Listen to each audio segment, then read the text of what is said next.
আজকের রেসিপি হচ্ছে নিরামিষ ঝরঝরে সয়াবিন।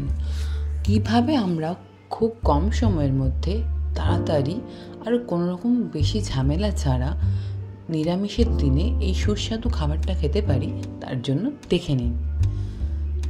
সয়াবিনগুলো প্রথমেই আমি ভিজিয়ে রেখেছিলাম নুন দিয়ে একটুখানি, মোটামুটি আধ ঘন্টা ভেজালে সয়াবিনগুলো ভালোভাবে ভিজবে।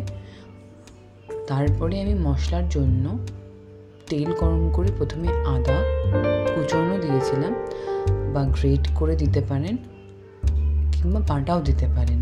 তার সাথে একটু জিরে, ধনে গুঁড়ো, তারপরে কুচনো টমেটো আর লঙ্কা দিয়ে মশলাটা প্রথমে কষিয়ে তারপরে 1 চামচ তিল, তার সাথে 4 চামচ টক দই পেস্ট করে সেটা দিয়ে দিয়েছিলাম।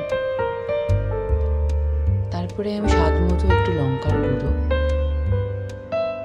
এবং নুনটা তো আপনাদের প্রত্যেকে স্বাদ মতোই দেবেন। তারপরে ভালো করে সয়াবিনগুলো দিয়ে ভালো করে মাখানো হলো মশলাটা।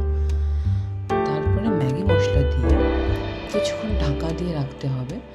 অ্যান্ড দেন জলটা ভালো করে মেরে নিলেই হয়ে যাবে একেবারে আপনাদের সুস্বাদু সয়াবিন। আস্তে আস্তে করবেন, দেখবেন মাঝে মাঝে কিন্তু নিচটা ভালো করে করে নেবেন, নাহলে কিন্তু লেগে যাওয়ার প্রবণতা থাকতে পারে। আর হ্যাঁ, এটা রেসিপিটা ট্রাই করে ভালো লাগলে লাইক, শেয়ার অ্যান্ড কমেন্ট করবেন। Thank you.